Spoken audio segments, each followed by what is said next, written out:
సాగిన ముచ్చటలో మూవను పలికెనులే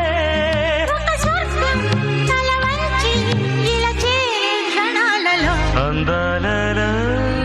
అహో మహోదయం భూలోకమే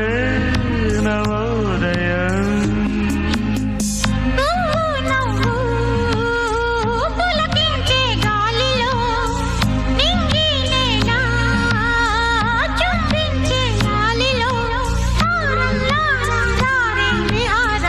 అందాలలో అహో మహోదయం నా చూపుకే శుభోదయం